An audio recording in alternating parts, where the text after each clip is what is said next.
സ്വാതന്ത്ര്യത്തിനു ശേഷം ഇന്ത്യ നേരിട്ട സാമ്പത്തിക വളർച്ചാ മുരടിപ്പിനെ വിളിക്കേണ്ടത് Hindu growth rate എന്നല്ലെന്നും Congress growth rate എന്നാണെന്നും പ്രധാനമന്ത്രി നരേന്ദ്രമോദി. തുടർച്ചയായി ഏറ്റവും അധികം കാലം പ്രധാനമന്ത്രി എന്ന റെക്കോർഡ് കഴിഞ്ഞ ദിവസം മോദി സ്വന്തം പേരിലാക്കിയിരുന്നു. ഇതോടനുബന്ധിച്ച് ഇന്ത്യയുടെ സമ്പദ് മേഖലയെക്കുറിച്ച് സംസാരിക്കുമ്പോഴായിരുന്നു മോദിയുടെ കോൺഗ്രസ് വിമർശനം.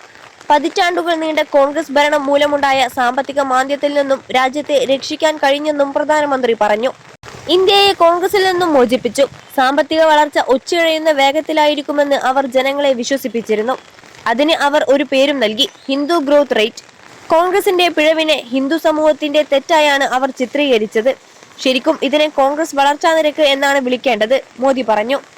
1950 മുതൽ 1980 വരെ ഇന്ത്യൻ സമ്പദ് വ്യവസ്ഥ രേഖപ്പെടുത്തിയ കുറഞ്ഞ വളർച്ചാ നിരക്കിനെ 1978 സാമ്പത്തിക വിദഗ്ധർ രാജകൃഷ്ണയാണ് ഹിന്ദു ഗ്രോത്ത് റേറ്റ് എന്ന് വിശേഷിപ്പിച്ചത്.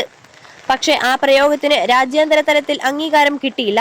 1950 മുതൽ 1980 വരെ ശരാശരി 3.5% ഇന്ത്യയുടെ GDP വളർച്ച. ജനസംഖ്യ ക്രമാതീതമായി വർദ്ധിച്ചതിനാൽ ആളോരി വരുമാനവും കുത്തനെ ഇടിഞ്ഞു.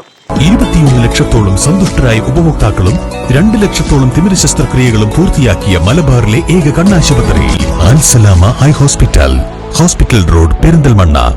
സാമ്പത്തിക മേഖലയിലും ഇറക്കുമതിയിലും സർക്കാരിന്റെ അമിത നിയന്ത്രണവും അക്കാലത്തുണ്ടായ യുദ്ധങ്ങളും വ്യാവസായിക വളർച്ചയിലും തിരിച്ചടിയായി. അതേസമയം ഇന്ത്യക്കൊപ്പമോ സമാന കാലയളവിലോ സ്വതന്ത്രമായ മറ്റ് ഏഷ്യൻ രാജ്യങ്ങൾ സാമ്പത്തിക മേഖലയിൽ വലിയ വളർച്ച നേടിയിരുന്നു. ഹിന്ദു ഭൂരിപക്ഷ രാജ്യമായ ഇന്ത്യ സാമ്പത്തിക വളർച്ചയിൽ പിന്നിൽ പോയതിനെ സൂചിപ്പിക്കാനാണ് രാജകൃഷ്ണ ഇത്തരമൊരു പദപ്രയോഗം നടത്തിയതെന്നാണ് സാമ്പത്തിക വിദഗ്ധർ പറയുന്നത്. എന്നാൽ പ്രയോഗത്തിന് ഏതെങ്കിലും മതവിഭാഗവുമായി ബന്ധമില്ലെന്ന് സാമ്പത്തിക വിദഗ്ധർ വിശദീകരിക്കുന്നു. 1991 സാമ്പത്തിക മേഖലയിലെ ഉദാരവൽക്കരണം അടക്കമുള്ള പരിഷ്കാരങ്ങൾ നടപ്പാക്കുന്നതുവരെ ഇന്ത്യയുടെ സാമ്പത്തിക വളർച്ച കുറഞ്ഞ നിരക്കിലായിരുന്നു. ആളോഹരി വരുമാന വളർച്ച വെറും 1.3% പിന്നീടാണ് ഇന്ത്യ സാമ്പത്തിക വളർച്ച നേടിയതെന്നും സാമ്പത്തിക വിദഗ്ധർ പറയുന്നു.